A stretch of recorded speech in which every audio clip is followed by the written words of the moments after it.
జై భారత్. ఇంతకు ముందే సీజ్ ఫైర్ అయింది ఇండియా పాకిస్తాన్ మధ్యలో అని తెలిసింది.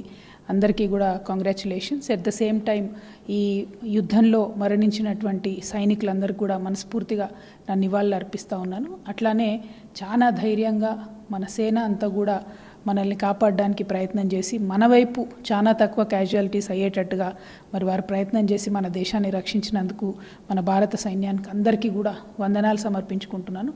ఎట్ ద సేమ్ టైం ఇన్ని రోజులు అంటే నేను ఒక పార్లమెంట్ మెంబర్గా పనిచేస్తున్నాను.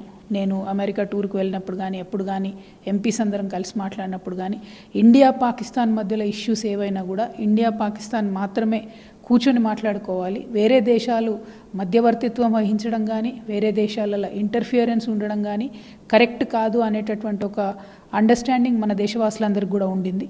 కానీ ఇవాళ సడన్గా డొనాల్డ్ ట్రంప్ గారు ట్వీట్ చేయడం, యుద్ధము ఆగిపోతుంది, సీజ్ ఫైర్ అయిపోతుంది, నేను మధ్యవర్తిత్వం వహించాము, అమెరికా మధ్యవర్తిత్వం వహించిందని చెప్పి వారు ట్వీట్ చేయడం కొద్దిగా బాధాకరంగా అనిపించింది.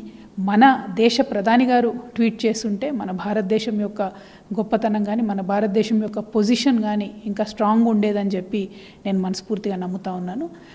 ఖచ్చితంగా ఒక స్పెషల్ సెషన్ ఆఫ్ పార్లమెంట్ పెట్టి అందులో ఈ విషయాలన్నీ కూడా డిస్కస్ చేయాలి. ఇన్ని సంవత్సరాల నుంచి 1972 నుండి ఇప్పటి వరకు కేవలం దీన్ని బైలాటరల్గా అంటే ఓన్లీ ఇండియా పాకిస్తాన్ కూర్చుని మాట్లాడుకునేటట్టుగా ఇతర దేశాల ఇంటర్వెన్షన్ లేకుండా కాపాడుకుంటూ వచ్చినటువంటి ఇష్యూలో సడన్గా అమెరికా ఎందుకు వచ్చింది, ఎందుకు మధ్యవర్తిత్వం వహించింది, ఈ అంశాలన్నింటినీ కూడా క్లారిటీ ఇవ్వాలి. అదేవిధంగా మన సివిలియన్స్ మీద జరిగినటువంటి నష్టం, ఎట్ ద సేమ్ టైం ఏ టెర్రరిస్టులను పట్టుకున్నాము, ఎక్కడ టెర్రర్ క్యాంప్స్ని మనం హతం చేయగలిగినాము, రేపటి నాడు మళ్ళీ పాకిస్తాన్ ఇటువంటి దుశ్చర్యకు పాల్పడకుండా మనం ఎంత కఠినంగా పాకిస్తాన్ని నిలువరించగలిగినాం అనేటటువంటి అంశాలన్నీ కూడా గౌరవ ప్రధానమంత్రి గారు, రక్షణ శాఖ మంత్రి గారు కూడా దేశ ప్రజలందరికీ పార్లమెంట్ సెషన్ పెట్టి తెలియజేస్తే బాగుంటుందని చెప్పి నేను నమ్ముతా ఉన్నాను. Thank you.